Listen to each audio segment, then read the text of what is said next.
Débat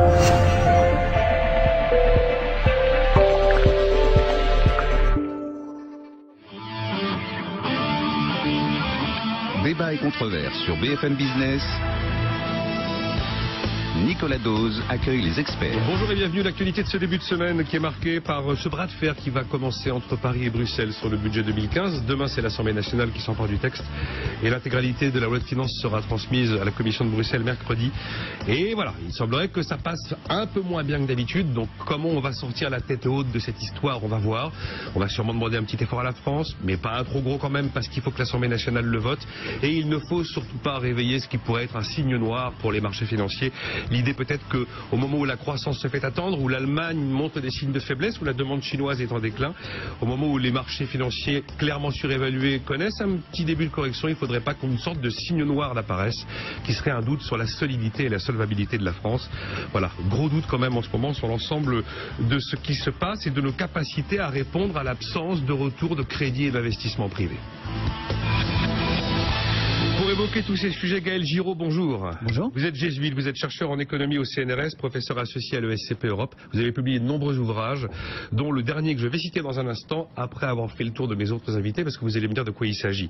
Bonjour Charles Gave. Bonjour. Économiste, président de GaveCall Research. Qu'est-ce qu'on dit? Vous avez un bouquin sur le marché en ce moment? Je ne sais même plus, vous en avez plein. Non, ça fait un petit moment, j'ai plus le temps d'écrire. Vous n'avez plus le temps d'écrire? Bon, vous aviez fait un sacré carton en 2003 avec cet ouvrage sur des lions menés par des ânes. Exactement. C'est marrant comme on en parle de plus en plus en ce moment.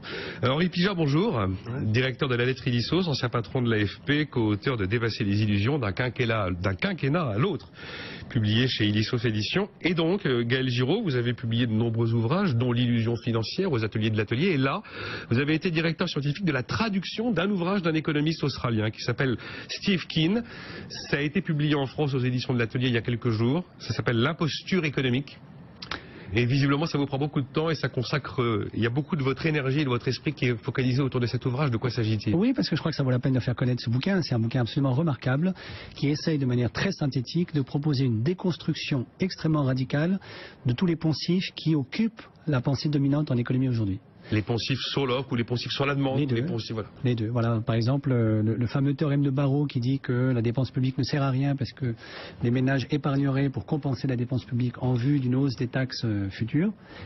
Steve montre que tout ça ne tient absolument pas la route. Donc il démontre la fameuse théorie ricardienne qui voudrait que la peur des impôts fasse... Pourtant, en ce moment, c'est pas vraiment la consommation qui tire... Oui, mais ça n'a rien à voir. C'est pas du tout par la peur des impôts. C'est la peur de quoi? Qui fait que, par exemple... C'est la déflation. C'est un autre phénomène. Vous pensez que là, ça y est, les gens attendent pour déclencher leurs actes d'achat? Ils pensent que véritablement on va avoir une baisse? Je pense que là-dessus, Mario Draghi a raison et que la menace majeure sur la zone euro aujourd'hui, c'est la déflation. Donc cet ouvrage de Steve Keen vient casser tout ce que nous pensions juste?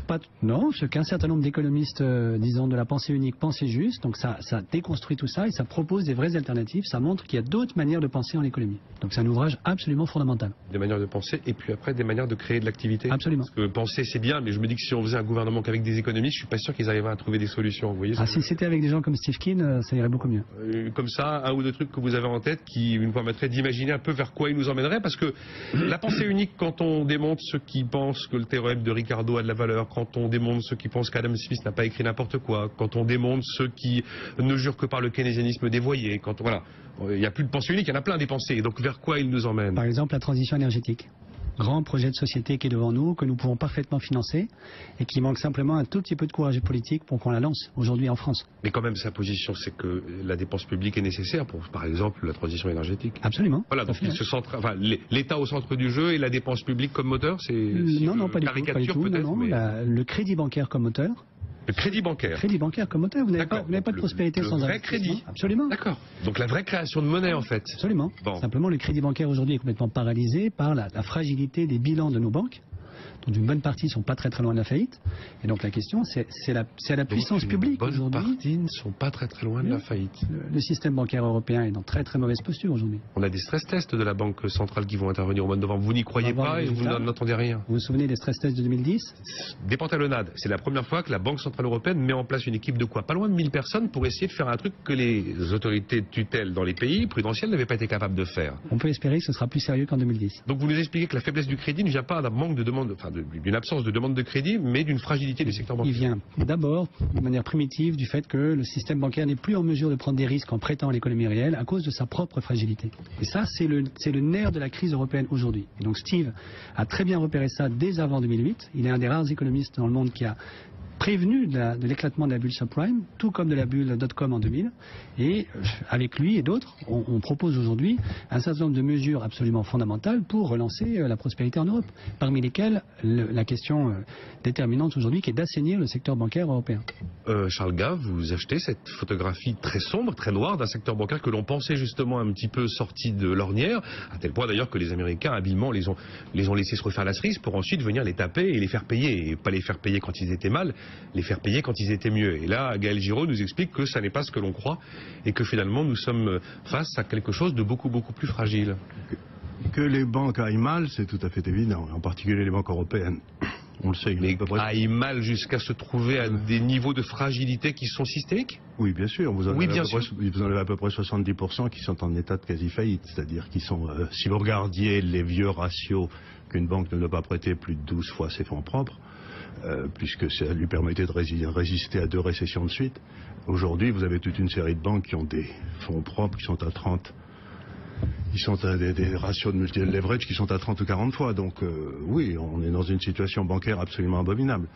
La seule chose que... Comment vous pouvez savoir tout ça alors que visiblement même les autorités prudentielles manquent d'éléments palpables pour pouvoir en attester la réalité? Vous regardez simplement leur cours de bourse. Vous pensez que c'est suffisant? Elles ont perdu à peu près les 3/4 depuis 7 à 8 ans. Donc quand quelque chose perd de 3/4, c'est que les gens qui savent à l'intérieur en n'achètent pas beaucoup. Et pourtant, elles étaient grosses dans les indices. Avec toute la gestion indicielle, elles auraient dû monter. Or, les cours des financières se sont écroulés en Europe. Si les cours des financières s'écroulent, c'est qu'en général, l'affaire ne va pas bien. Non, enfin, ça me paraît à peu près raisonnable. Ce qui signifie que cette question que l'on posait un peu sous forme de provocation ce matin avec Stéphane Soumier a une forme de fondement. Est-ce que nous sommes devant une nouvelle crise telle que celle que nous avons pu connaître, née aux États-Unis en 2008, puis qui cette fois-ci pourrait naître de bien des endroits différents, y compris du secteur bancaire européen? Mais écoutez... Il faut peut-être... Est-ce qu'on peut faire un pas en arrière? Alors, un pas en arrière, et puis on fera réagir Henri Pijac, qui est très calme depuis le début de cette émission, pour voir si il achète l'idée d'une pensée nouvelle, et ça, on a tous envie d'y croire, ou alors celle d'une terrible réalité sur le secteur bancaire qui ne serait pas connue de tous.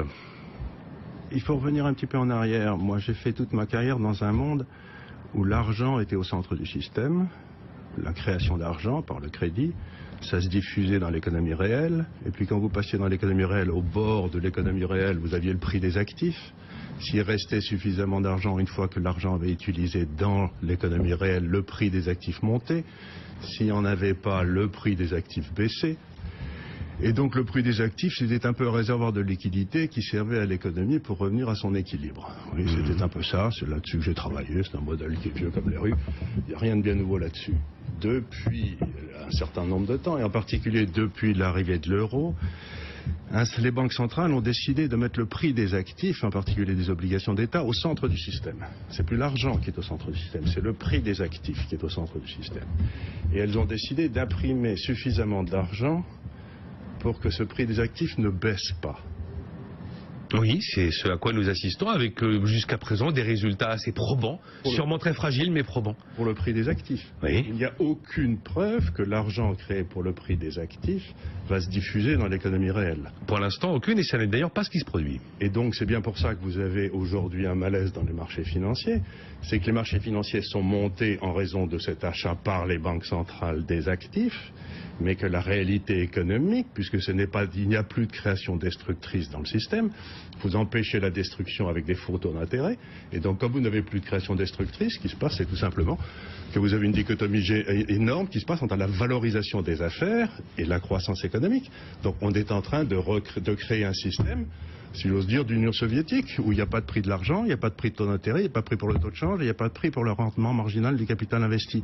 Donc on est dans un système qui n'a plus de prix. Comment voulez-vous qu'un système qui n'a plus de prix puisse avoir une croissance? Il n'y a plus de taux, il n'y a plus de prix, d'accord. Ça a été totalement pris en otage par les banquiers centraux. Voilà. Maintenant, après... Quand vous regardez aujourd'hui, on a des taux d'intérêt négatifs. On a des taux d'intérêt négatifs en France. Vous êtes totalement d'accord avec ce que vient de dire... Absolument d'accord avec ce que absolument d'accord avec ce que dit Charles Gave. Et donc le fait qu'on ait des taux d'intérêt négatifs, c'est-à-dire que vous prêtez à quelqu'un... Sur des maturités court terme, hein. Oui, des 3, c'est des 3 mois. Vous prêtez à quelqu'un 100 et ils vont en bourse 90. C'est assez rare que votre banquier vous paye pour vous prêter de l'argent. Je pense qu'il y a beaucoup de gens qui seraient contents que leur banquier leur prête à des taux d'intérêt négatifs. Ça dit qu'il y a quelque chose qui est complètement faux. La valorisation des actifs est une bulle complètement découplée de l'économie réelle et il va y avoir tôt ou tard une correction, ça c'est évident. Henri Pijat, ce que vous venez d'entendre depuis, allez, on va dire 7-8 minutes. Oui, moi je suis très intéressé parce que je ne suis pas du tout un théoricien de l'économie ni de la monnaie, mais j'ai tendance à penser, je dirais de façon simple, qu'il y a deux niveaux de discussion en économie. Il y a le registre de discussion des idées, des théories, et là... Steve Keen. Voilà. Non, mais ça n'est pas je ne le dis pas du tout, ni avec mépris, ni avec esprit dubitatif. Et puis il y a le niveau des réalités. Alors moi, je suis plutôt un praticien, donc j'ai tendance à revenir à la pratique. Et je me fais plusieurs remarques. La première remarque, c'est que, je suis d'accord avec ce que dit Charles Gave, le système est totalement déréglé parce qu'il a quitté les réalités depuis très longtemps. Et pour moi, à partir de deux causes essentielles. La première, c'est la politique du dollar. Et il faudrait remonter, alors on ne va pas faire un concours d'histoire, mais il faut remonter aux années 70, n'est-ce pas? À partir du moment où le dollar a cessé de jouer en étalon ou en para-étalon et a inventé un système monétaire... La fin de l'étalon or dont vous parlez globalement, oui. La fin du système de Bretton Woods. Je parle de la fin de la convertibilité du dollar, 71-76. Bon. À partir de ce moment-là, il y a eu un phénomène voulu par les États-Unis pour leurs intérêts. Je rappelle que c'était leur politique, leur intérêt intérieur, et accepté par la lâcheté internationale, et qui a permis aux États-Unis de vivre avec de l'argent qui n'était pas leur, puis c'était le dollar, les crédits qu'ils faisaient, etc., et de financer un certain nombre de choses. Et la pointe ultime, c'est la crise des subprimes, n'est-ce pas, où pour éviter de mettre de l'ordre dans l'économie intérieure, de revoir les salaires, de revoir un certain nombre de choses, on s'est lancé dans une politique de crédit absolument irresponsable. Sommes-nous en train de recommencer avec la titrisation des créances d'entreprise sur lesquelles les règles a priori vont être adoucies? Je n'ai pas de capacité divinatoire, mais je dis c'est un des risques. Mais il y a un autre phénomène que l'on ne met pas en face de celui-là, qui me paraît important, c'est que la Chine est devenue le plus grand producteur de biens et bientôt de services, et qu'on a fait semblant que ça n'existe pas. Parce que là aussi, pendant plusieurs années, tout le monde y a eu intérêt. Les États-Unis, les pays occidentaux, pour acheter à bas prix, enfin pour donner à leur population à bas prix un certain nombre de biens. Le résultat de cette affaire, c'est que l'Europe en particulier, peut-être les États-Unis, mais l'Europe en particulier, vit toujours dans un scénario et par rapport à des références de, je dirais, 1960, alors que le contexte a changé. Et la crise européenne, quand j'entends dire « Ah, est-ce la crise européenne aujourd'hui ?» Je suis désolé, la crise européenne, elle est commencée depuis 15 ans. Oui, mais là, on se demande si on est arrivé à un moment où, justement, des corrections réelles et sérieuses vont se produire. Et des trucs qui sont plus du domaine des livres d'histoire économique. Bien, Nicolas. Moi, mon petit diagnostic, c'est quoi? C'est que nous sommes en train d'assister à une phase d'atterrissage. Et le grand problème va être de... Soft ou hard landing? Oui, enfin, soft ou pas soft. C'est bien là le problème. Soft ou hard. Le problème est exactement celui-là. Est-ce que... Comme les avions de la Malaysian Airlines. Voilà. Est-ce que l'atterrissage peut se faire en douceur ou, comme vous le dites, par des ponctions considérables, etc. Quand vous analysez tous les faits d'actualité économique en ce moment, c'est ça. Le phénomène français, les coups de menton de monsieur Valls, etc., c'est comment changer, comment faire atterrir le système français qui est sur une planète de rêve, etc., dans la réalité. La politique de la Banque européenne, qui a consisté à déverser des liquidités, à imiter ce que faisait la Fed il y a 15 ans, pour aujourd'hui se rendre compte que ça ne marche pas, et on aurait pu l'imaginer, puisque ça ne marchait pas au niveau de la Fed, et ça n'a pas marché. Mais ça a marché provisoirement, mais on n'a fait que reporter le délai. Donc mon analyse, c'est celle-là. Nous sommes en train de revenir aux réalités, et, pardon, encore une seconde, je dirais la même chose du point de vue des banques françaises, c'est-à-dire à court terme, les banques françaises ne paraissent, je serais moins pessimiste, ne paraissent pas en si mauvaise qualité. Ne paraissent ceci pas, près mais ne paraissent pas. qu'on compare leur situation d'aujourd'hui avec une situation aberrante qui était celle qui a été la leur il y a 10-12 ans. Alors voilà le problème. Moi, je résumerais ça en un mot, retour aux réalités. Bon, Gaël Giraud, Charles Gave, par rapport à ce que nous a dit Henri Pigeat, ce que vous nous disiez au début... Je voudrais juste revenir sur la titrisation par la BCE, puisqu'on y a fait allusion. Qui est en train de s'installer. En train de s'installer et prendre la défense de mon ami Benoît Cœuré, qui est au directeur de la BCE, qui est donc le représentant français. Voilà. Moi, je crois que c'est une bonne idée aujourd'hui d'essayer de relancer de manière raisonnable le marché de la titrisation, qui, comme vous le savez, est mort depuis 2008, à condition de mettre des règles et de la conditionnalité sur les titres titrisés que la BCE rachète. Vous avez vu que c'est le contraire, on est en train d'adoucir les règles, a priori, en autorisant que ces titres rentrent dans les ratios de liquidité des banques, voilà. Ce qui veut dire que... Oui, mais donc il y a un débat à avoir. Je pense que la France, par exemple, pourrait dire, OK pour la titrisation, mais une titrisation conditionnelle, par exemple, conditionnelle à des titres qui correspondent à des dettes longues sur des infrastructures vertes. Voilà, ça a du sens. Si c'est titrisé tout et n'importe quoi de nouveau, comme avant 2008, nous sommes repartis de fait pour une nouvelle bulle sur la titrisation européenne. Charles Gave, j'aimerais savoir que, selon vous, si on est arrivé à un moment où, si les jours qui vont s'égrener d'ici quelques semaines vont être des dates de l'histoire. Je voudrais, oui, sans doute. Sans doute. On verra. Vous savez, si quelqu'un pouvait prévoir quelque chose, le socialisme marcherait. On sait tous que personne ne peut rien prévoir. Donc, on deviendrait riche. Et on deviendrait riche. Donc, si vous voulez, il faut essayer de comprendre ce qui se passe. Quand on parle de l'Europe, il y a quelque chose qui m'a toujours beaucoup agacé. Vous avez deux Europes. L'Europe qui est dans l'euro et l'Europe qui est en dehors de l'euro. Et ce ne sont pas des petits pays qui sont en dehors de l'euro. Vous avez la Grande-Bretagne, qui a créé des centaines de milliers d'emplois depuis 2 ans. Vous avez la Suède qui va très bien, merci. Vous avez le Danemark qui va bien, la Norvège qui va bien, la Suisse qui va très très bien, dans lequel il n'y a aucun chômage. Donc il faut bien se rendre compte qu'aujourd'hui, le seul parti du monde qui est malade à en crever, c'est l'Europe de l'euro. Les autres pays, les États-Unis, vont pas si mal que ça. La Chine, tout le monde se lamente parce qu'elle a un taux de croissance de 7%. Donc, encore une fois, je voudrais qu'on arrête de chercher des explications globales. Il y a un machin qui tue l'Europe qui s'appelle l'euro. Et là, je ne l'avais pas prévu, je l'avais annoncé parce qu'il ne fallait pas être très malin pour l'annoncer. Et il faudrait peut-être venir à la cause première de la chose plutôt que d'aller chercher des causes farfelues comme je ne sais quelque chose qui s'est passé en 1970. Mais la réalité, la deuxième chose dont il me semble qu'il faut parler, si vous voulez, c'est que je suis au conseil d'une de grandes sociétés financières. Si cette société financière achète une obligation Nestlé, nous devons mettre 28% de réserve obligatoire.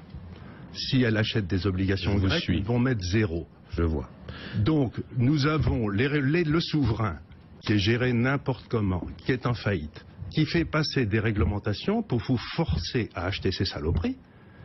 Et donc nous avons des États... Pensez aux règles de Bâle 3, aux règles de solvabilité 2. Bon. Et donc si vous rémunérez ceux qui prennent pas de risques, et si vous rémunérez pas ceux qui prennent des risques, il ne faut pas vous étonner s'il n'y a pas de croissance. Parce que la seule chose qui crée la croissance, c'est la prise de risque. Donc encore une fois, toute notre réglementation est d'interdire la croissance. Gaël Giraud, est-ce que vous partagez cette vision, que l'euro est notre problème numéro 1 et le problème absolu, et que visiblement, d'après ce que dit Charles Gave, il faut en sortir, seulement le mode d'emploi de la sortie, personne ne l'a vraiment sous la national, c'est ce qu'a fait la Tchéquie, la Slovaquie. Allez-y. Je partage le diagnostic que l'euro est une monnaie mal construite, qui a mis ensemble des économies qui n'ont aucune chance de converger d'un point de vue industriel. Prenez la Grèce et l'Allemagne. Oui. La Grèce, c'est un peu de transport maritime et du tourisme. Vous ne pourrez pas transformer la Grèce en la Rhénanie en 10 ans. C'est juste impossible. Ça, on est d'accord. Donc ça n'a aucun sens de leur donner une monnaie unique avec un taux d'intérêt unique et des conditions de crédit uniques. Maintenant, je ne suis pas du tout d'accord sur la sortie de l'euro. Je pense qu'il ne faut pas du tout sortir de l'euro. Il faut, à mon sens, revenir à un projet qui avait été envisagé dans les années 70, qui est ce qu'on appelle l'euro-monnaie commune. Vous gardez l'euro hors des frontières de la zone euro. À l'intérieur des frontières, vous revenez à des dénominations nationales de l'euro dont les taux de change sont décidés politiquement. Voilà, un euro en dehors des frontières de la zone euro et un euro franc, un euro marque, un euro lire, un euro... Ça ne règle pas le problème de la dette en euros. Ça permet de dévaluer le problème de la dette... Ça permet pays par pays... Non, mais à ce moment-là, vous avez une dette monstrueuse en euros. Elle restera en euros si l'euro existe toujours. Or, le problème aujourd'hui qu'on a, c'est que la France a 2000 milliards de dettes. Et cette dette, d'après les prospectus de la France, est mise dans la monnaie qui a cours dans l'État souverain français. C'est les termes. Donc ça veut dire que si l'euro disparaît et que le franc revient, la dette française est ipso facto transformée en une dette en franc français. Il y a un débat là-dessus, Non, c'est la dette. J'ai demandé l'avis des deux principaux spécialistes juridiques à Londres et à Harvard, et ils m'ont tous les deux dit la dette est la dette du souverain. Oui, absolument. Oui, mais donc elle sera en franc français. Si vous maintenez une dette en euros, à ce moment-là, la France ne peut pas s'en sortir. Là-dessus, le Front National avait un élément de réponse en expliquant justement que 85% de cette dette, justement, n'était pas forcément libellée dans la monnaie européenne et pouvait être libellée en souverain et donc automatiquement se retrouver libellée dans une nouvelle monnaie. En fait, les seuls qui souffriraient véritablement, ce sont les banques, qui ont énormément de dettes et elles qui ne peuvent pas libeller leurs dettes dans une autre monnaie parce que ce n'est pas les souverains. Donc les seuls si la Société Générale a émis des dettes en euros, à Londres, là, elle est coincée. Voilà. Alors la Société Générale, elle est en faillite. Mais par contre, elle ne souffrirait pas des dettes en francs français qu'elle a dans son bilan, puisqu'elle a des actifs en français. On est en train d'expliquer depuis une demi-heure que l'euro s'est planté, que les banques ont des bilans que nous ne connaissons pas, mais qui sont absolument désastreux. Nous connaissons très bien, hein. C'est ce qu'a dit Charles. Les ratios de fonds propres des banques, c'est inférieur à 3% de la taille du bilan, c'est très très très insuffisant. On fait quoi ? On fait quoi maintenant qu'on a dit ça, qu'on a dit que l'euro ça fonctionnait pas, qu'on n'avait effectivement pas une zone monétaire optimale, on est d'accord, qu'on avait des banques fragiles, qu'on était en train de titriser sans trop savoir où est-ce qu'on mettait les limites, et qu'on avait des marchés qui étaient en train gentiment de corriger. Vous mettez des règles de conditionnalité sur la titrisation, vous faites une véritable union bancaire et vous passez à l'euro-monnaie commune. Ça répond à votre... Ou alors vous faites ce que les Suédois ont fait, et Dieu sait que c'est pas dans mes idées, vous nationalisez les banques, vous mettez en prison les types qui ont fait des saloperies, parce qu'il y a eu plein de banquiers suédois qui ont été en prison, et puis 3 ans, vous les recapitalisez, 3 ans après vous les réinvestissez, vous les remettez dans le marché et vous faites 5 fois votre mise. Bon, je sais pas si c'est jouable ça. On va faire une pause, vous réagirez en Pija. La nationalisation des banques, la titrisation, l'union bancaire, ça avance petit à petit, mais ça avance quand même. Il faut les Allemands vont jamais accepter. Il faut avoir un espoir sur quelque chose qui est en train de progresser. Les Allemands ne peuvent pas accepter l'union bancaire, c'est un transfert. Pour l'instant, les Allemands ont accepté les premières étapes qui consistent à aller faire l'audit des banques.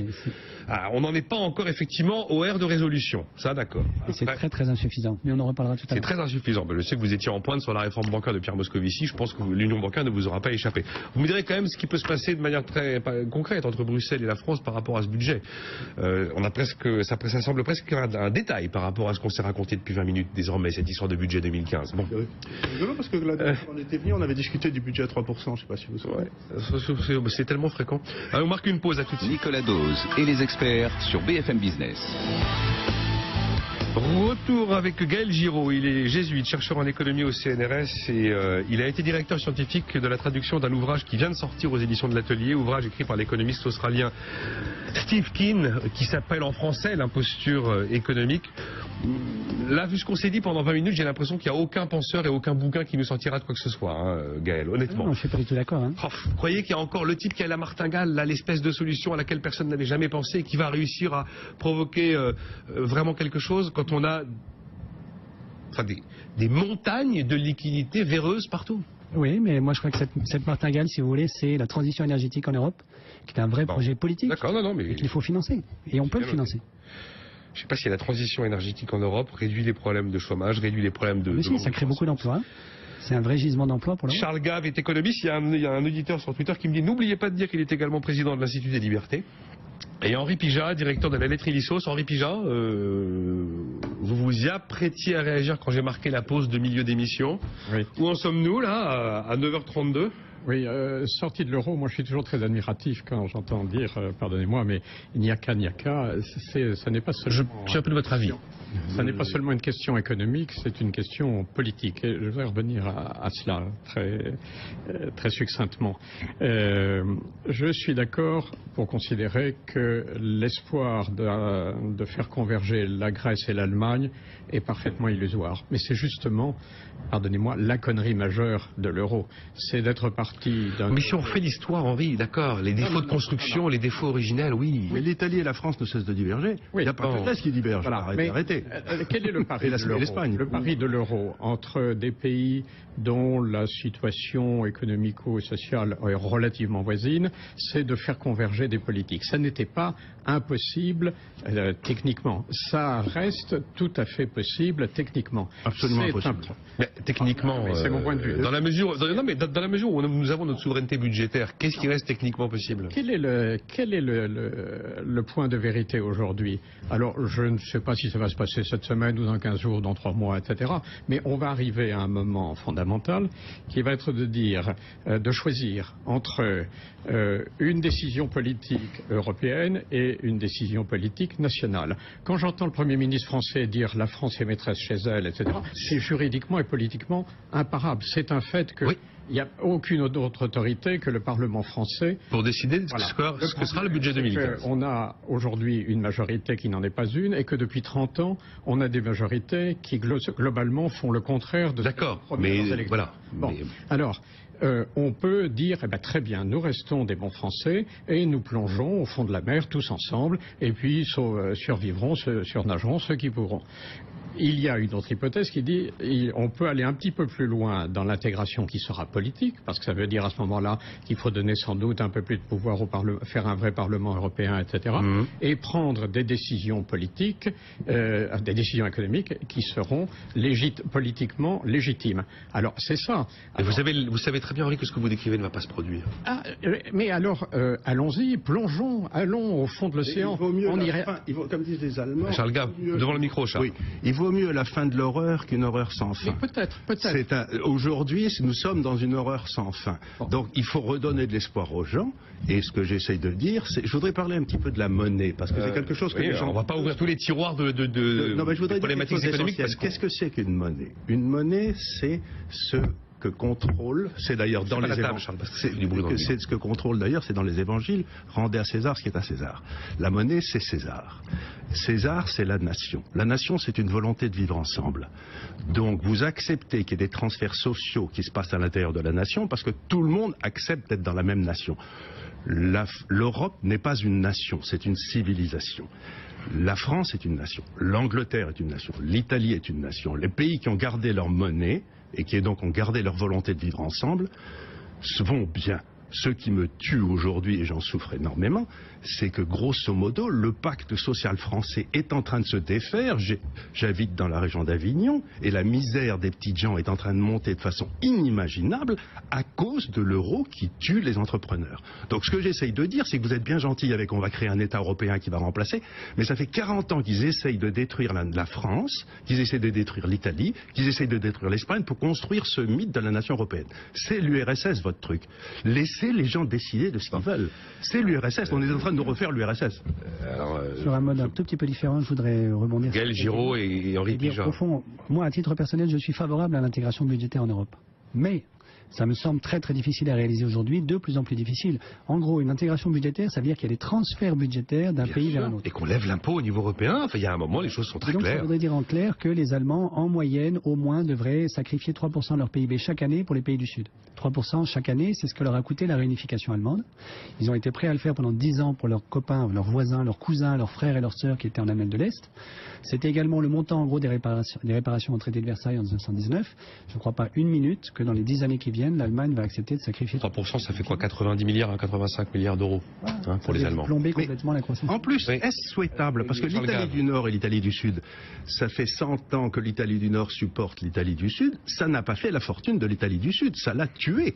Oui, et vous savez donc en plus, ça n'est même pas moralement acceptable. Et l'Allemagne de l'Est est restée une friche industrielle, ne s'est pas réindustrialisée du tout. Ok, là on est donc face à ce projet de budget qui va être mercredi dans les mains de Bruxelles. Il va falloir trouver une sortie par le haut.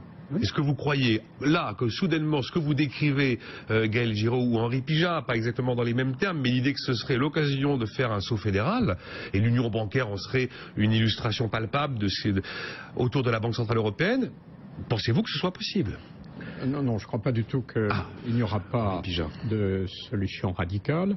Il ne peut pas y en avoir en France pour les raisons que j'ai dites, parce qu'il n'y a pas de majorité, parce que personne n'a envie que la Chambre soit dissoute, etc. dans le contexte actuel. Enfin, je ne vais pas plus loin, on le sait. Il n'y en aura pas non plus du côté allemand, mais pour d'autres raisons, parce que l'Allemagne ne veut pas provoquer une crise, elle ne veut pas prendre la responsabilité de mettre la France trop en difficulté, de provoquer une crise dont on dirait, etc. On va dire aux Français, c'est pas bien, on va juste leur demander le petit effort, service minimum, qui qui permet de s'en sortir la tête haute. On va trouver 5 milliards avec de la TVA et de la CSG, tout le monde va être très content. Et on n'aura pas créé de stress de marché. Voilà, et ça sera l'horreur sans fin. 3 mois ou 6 mois, etc. Je crois que la question de l'euro, moi j'aimerais y revenir une seconde, ce n'est pas de savoir si la France va rester ou sortir ou aller dans une monnaie commune, qui est une idée en effet intéressante. Peut-être qu'il aurait fallu faire ça, mais on ne l'a pas fait. Le problème est de savoir à partir de quel moment l'Allemagne va considérer qu'elle a plus d'inconvénients à rester dans l'euro que d'y sortir. Jusqu'à présent, l'arbitrage s'est toujours fait dans le sens du maintien. C'est en train de changer. Quand vous regardez d'un petit peu près ce qui se raconte en Allemagne, je ne parle pas de la presse, là, je parle des gens qui pensent et qui sont censés avoir une compétence, et des industriels et des banquiers, etc. Un nombre croissant d'Allemands commence à dire « Nous avons bénéficié de l'euro, car l'Allemagne a bénéficié de l'euro, il faut le dire, elle n'a pas été que l'être payant. » Mais elle n'en a plus besoin aujourd'hui. Je n'irai pas jusque-là, mais c'est en train de tourner. L'Allemagne n'a plus vraiment besoin de l'euro. Donc c'est peut-être comme ça que va se passer le problème. Je pose ça sur la table, on n'a pas le temps de développer, mais c'est une question à garder en mémoire. L'histoire de notre budget 2015, c'est un détail. Hein. Oui, c'est un détail par rapport à la déflation en Europe. Moi, je voudrais rebondir sur de toute façon, ce budget est faux. Tous les budgets sont faux, mais il est plus faux qu'aucun autre, donc peu importe. Et il ne sera pas respecté en aucune façon. Excusez-moi. Gaël Giraud, juste sur l'histoire de la déflation. Vous utilisez à dessein le mot déflation. Vous considérez par exemple que la France est en déflation ? C'est difficile à dire, non. On est sur le bord de la déflation. La Grèce y est complètement, c'est certain. C'est la seule, normalement. C'est la seule, vraiment. L'économie espagnole y sont. Oui, le problème, c'est quoi ? Le ralentissement de l'économie allemande, c'est pas une espèce d'opération magique. Forcément, vous n'avez plus d'acheteurs en Europe. Vous avez beau avoir un tissu industriel puissant, vous ne pouvez plus produire. Donc la déflation est un risque majeur dans lequel nous pourrions tous ensemble tomber. Nous y sommes tombés ensemble dans les années 30. Ce qui explique, selon vous, justement, qu'il n'y a pas cette activité de crédit. Dans les années 30, on avait une politique qui était faite par Rueff et Laval, qui était exactement celle qu'on a aujourd'hui. Hein. Et donc, si vous permettez, ça n'est pas la politique Laval, n'est pas la politique Rueff. Rueff en 34, c'était lui qui Non, je m'élève en faux contre cela. C'est totalement faux, monsieur. C'est totalement faux. J'ai des raisons précises de vous le dire. Rueff intervient en 26 auprès de Poincaré et il interviendra ensuite, beaucoup plus tard, en 35-36, sous le gouvernement d'unité populaire en tant que directeur du mouvement des fonds, c'est-à-dire du Trésor. Et Rueff intervient sur la politique budgétaire en 1958 pour le général de Gaulle et ça marche. Mais Rueff s'est excusé. Je suis désolé, mais Rueff avait publié toute une série de papiers dans lesquels il s'excusait. Je peux vous les fournir si vous voulez. Je peux vous les fournir aussi. Il se trouve que j'ai des liens très personnels. Je sais que vous avez épousé la fille de Rueff. Gaël Giraud, c'est une vraie question, cette question du niveau des prix, du moment où l'on décroche et où l'on rentre dans cette période où l'économie tout entière finit par se figer. C'est ça la déflation. Et on n'a pas d'outils sous la main pour la juguler quand elle s'installe. Bon. Le Japon est dedans depuis 20 ans et le Japon n'arrive pas à en sortir. Ils ont 3% d'inflation, les Japonais, aujourd'hui. Oui, mais vous savez très bien que c'est une inflation artificielle qui est liée à la dévaluation de l'yen. Un petit mot sur la l'énergie. Oui, bien sûr. Excusez-moi. Donc le Japon est fondamentalement dans la déflation depuis 20 ans et n'arrive pas à en sortir. Nous en sommes tombés dans les années 30, nous y sommes tombés dans les années 30 et nous n'en sommes sortis que grâce, entre guillemets, à la Seconde Guerre mondiale. Donc ça, c'est une menace fondamentale pour la zone euro. Toute une série d'économistes ont attiré l'attention des politiques là-dessus. Mario Draghi l'a bien compris, je crois. La BCE l'a bien compris. Voilà. Du coup, ça veut dire que la question de l'austérité budgétaire n'est pas la priorité du tout en Europe aujourd'hui. Si vous faites davantage d'austérité budgétaire dans un contexte où tout le monde est surendetté, en particulier les banques, alors ça précipite tout le monde dans la déflation. Il faudra tôt ou tard que l'État se désendette, mais ce n'est pas la priorité du tout. La priorité, c'est le désendettement des banques pour qu'elles puissent accorder du crédit à l'économie réelle. C'est ça la priorité aujourd'hui. Comment on fait ? Vous régulez les banques. Je ne dirais pas qu'il faut les nationaliser comme vient de le dire. On n'arrête pas de faire de la régulation d'un côté et de l'autre et ça ne va jamais. C'est de la fausse régulation. Vous savez très bien que l'essentiel de la régulation qu'on a mise en place depuis 2008 est complètement manipulé par les banques qui arrivent à vider de leur contenu les quelques rares lois que nous réussissons à passer sur les banques. C'est pas totalement faux, oui. Vous vouliez dire, moi ça me passionne, ces histoires de déflation, désinflation, manque d'inflation. Chacun utilise son expression qui le rassure plus ou moins. Au 19e, les prix en Angleterre ont baissé de 50% pendant un siècle et la production industrielle a été multipliée par 7. Donc, encore une fois, il ne faut pas confondre déflation et dépression. Là, le capitalisme est naturellement déflationniste. Le but de chaque chef d'entreprise est de baisser ses prix pour enquiquiner ses concurrents. Donc, ce qu'il faut, c'est grosso modo que vous ayez des taux d'intérêt qui soient suffisamment bas. Mais j'ai eu dans l'histoire toute une série de ce qu'on appelle des booms déflationnistes. Le dernier grand boom déflationniste, ça a été l'histoire de la technologie de 1996 à 2000 aux États-Unis, qui a été un boom déflationniste d'anthologie, où les prix baissent et les volumes montent beaucoup plus vite que les prix ne baissent. Et ça se passe tout le temps dans l'histoire, et c'est comme ça que la croissance a lieu. Je ne comprends pas pourquoi la quasi-totalité des gens m'expliquent qu'il serait bon pour le consommateur que les produits soient plus chers. C'est quelque chose qui me laisse complètement pantois. Maintenant, qu'il y ait toute une série de gens qui soient endettés comme les États, et qui sont incapables qui rêvent d'inflation pour s'en sortir, pour rembourser, pour avoir une hausse nominale, c'est leur problème. Mais empêcher la baisse des prix, c'est empêcher la croissance des volumes. Mais vous êtes quand même d'accord, Charles Gave, que cette baisse des prix ne doit pas tomber dans le moment où justement il n'y a plus de crédit, plus d'investissement, plus d'activité bancaire, donc moins de boulot, et donc finalement une activité économique qui va s'arrêter. Vous prenez toutes les entreprises dans le monde entier, elles sont, compte tenu des développements qui sont faits dans la technologie, elles sont toutes en cash flow positif. D'accord. Il n'y a plus personne qui a besoin de crédit. Plus personne sauf l'immobilier. Alors là, excusez-moi, mais il n'y a plus personne. Gaël Giraud n'est pas du tout de votre avis. Là, je suis assez dubitatif sur ce que vous dites. Allez-y, Gaël et Henri Michel. Mais s'il y avait besoin de crédit, les gens emprunteraient. Je vais vous donner un exemple. En Italie, vous êtes un chef d'entreprise, vous avez des taux à 4% si vous empruntez à la banque. Très bien. Votre chiffre d'affaires baisse d'1% par an. Quel est le meilleur investissement que vous puissiez faire? C'est de rembourser vos prêts. Parce que ça va directement. Donc la réalité, c'est qu'aujourd'hui, le problème, c'est l'absence de croissance. C'est pas le taux d'intérêt, c'est pas la banque. C'est qu'on a pris toute une série de mesures partout pour empêcher la croissance économique.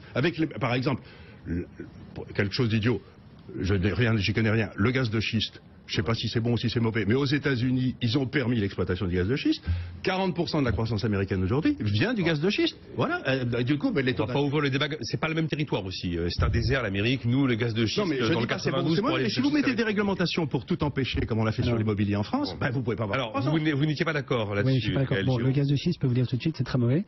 Je reviens sur le gaz de schiste. C'est mauvais dans quel sens? Dans tous les sens que vous pouvez imaginer. Bon, ça fait beaucoup d'effets de gaz à effet de serre, d'accord, oui, et puis c'est très polluant à aller chercher. Absolument. Mais ça a un effet quand même croissance économique aux États-Unis. Croissance courte qui ne durera pas longtemps, ça ne permet pas. Journée de soleil pour vous. Ça fait 6 ans. Je reviens sur la distinction entre désinflation et déflation. C'est vrai qu'il n'y a pas eu d'inflation au 19e siècle.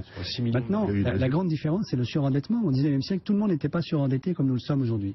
Lorsque tout le monde est surendetté et que tout le monde essaye de se désendetter en même temps, tout le monde est vendeur de ses actifs. Si tout le monde vend en même temps, les prix baissent, et les prix baissent plus vite que la vitesse à laquelle chacun arrive à faire baisser sa dette nominale. Ce qui fait que le poids réel des dettes augmente. Donc ça donne le paradoxe suivant, qu'au fur et à mesure que tout le monde essaie de se désendetter en même temps, les dettes augmentent. Le poids réel de la dette augmente parce que les prix baissent plus vite que les dettes. Du coup, il faut absolument qu'il y ait un acteur qui lui résiste à la tentation de se désendetter tout de suite, et c'est l'État. C'est le seul qui peut le faire. Et ça, il a très bien résisté celui-là. Hein. Alors là, on peut pas. Il a très bien résisté. Là, il n'y a aucun problème.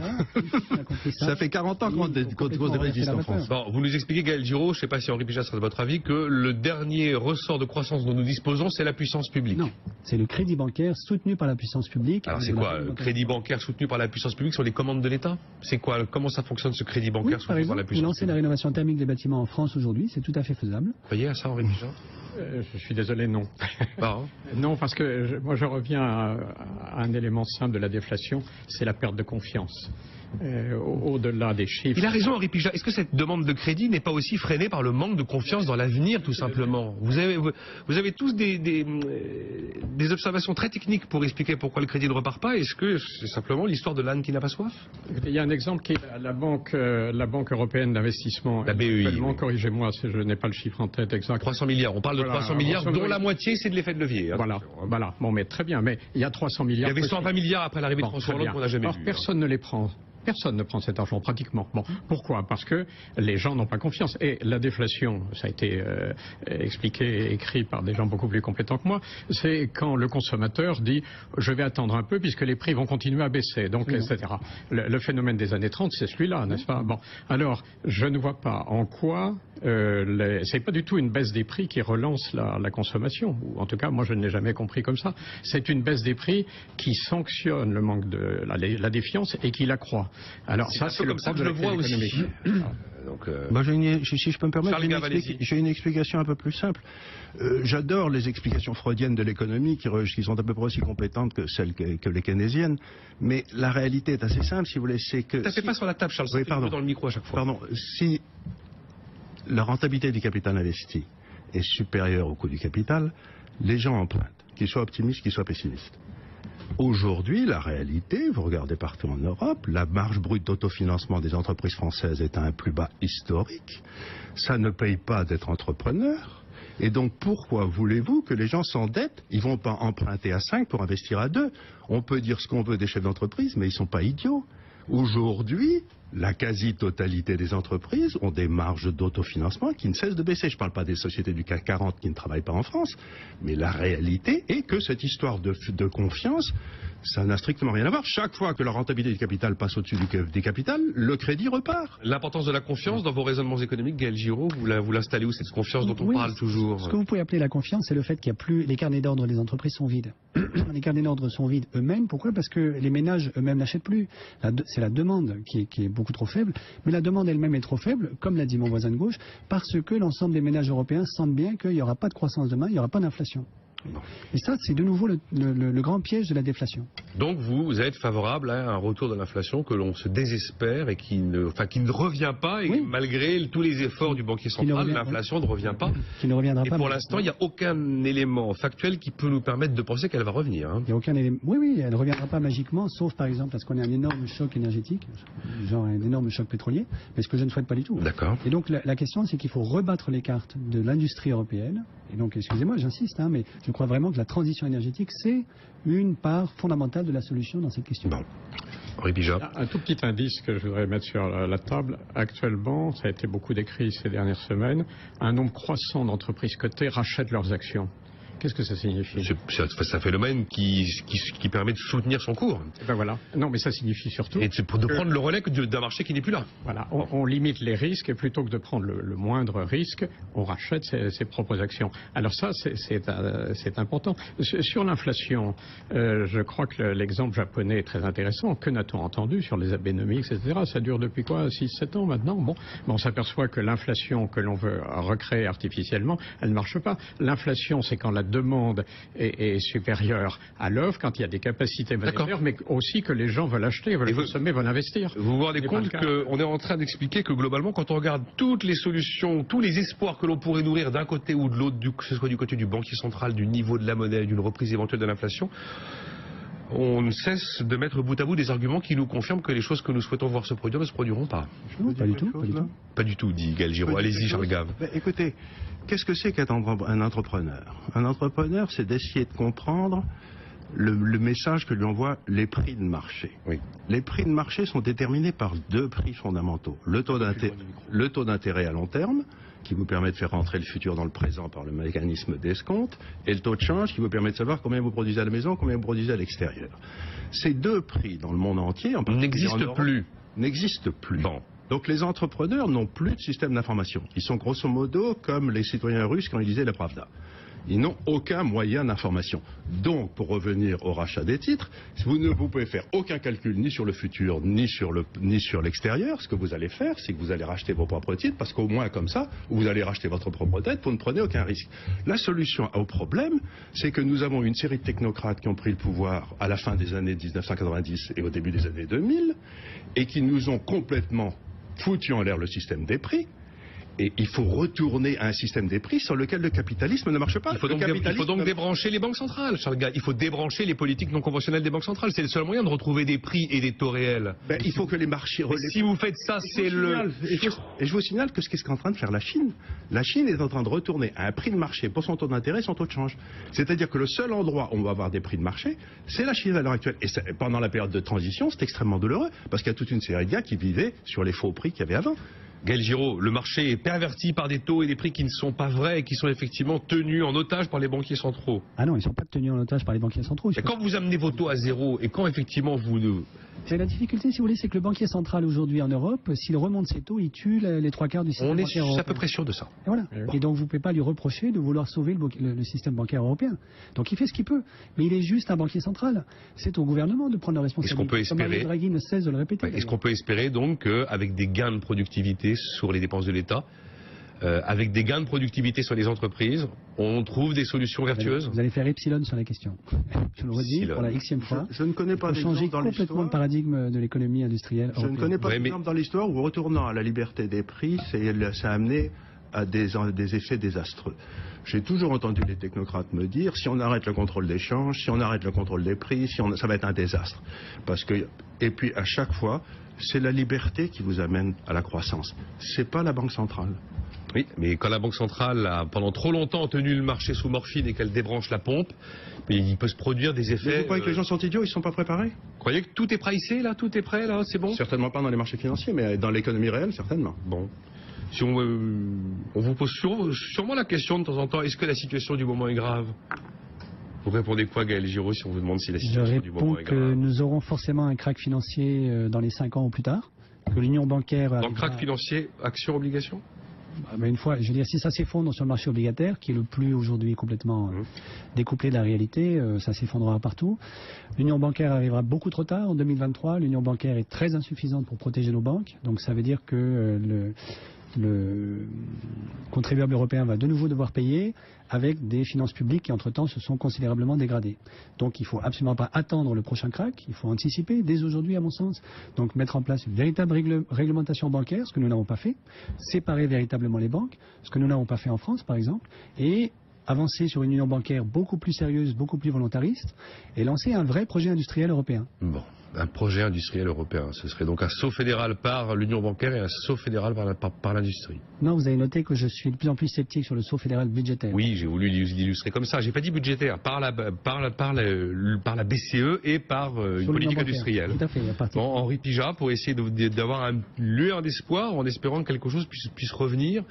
Un soupçon de croissance, un soupçon d'activité, un petit regain de confiance, se dire que...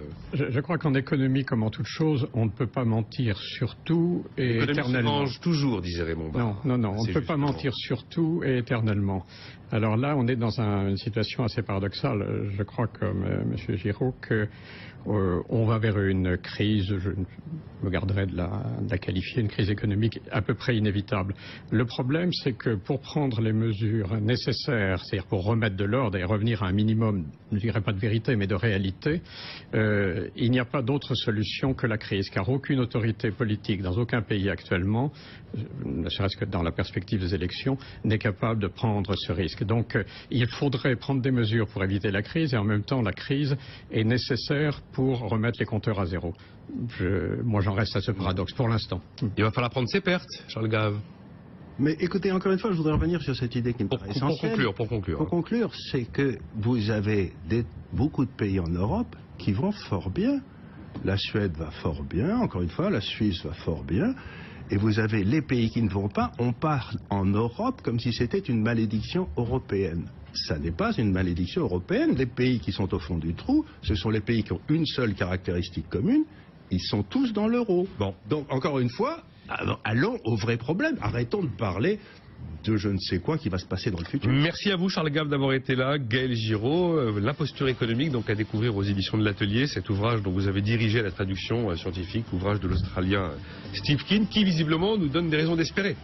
Bon, il faut quand même qu'on ait des raisons d'espérer, hein, parce que là, pendant une quarantaine de minutes... Il faut rester lucide en même temps. Oui, ça je suis d'accord. Merci Henri Pijat d'avoir été avec nous, directeur de la lettre Edissos. Les experts Sébastien Coineau, 22h, 23h tous les soirs sur BFM Business. Et quant à nous, on se retrouve demain matin.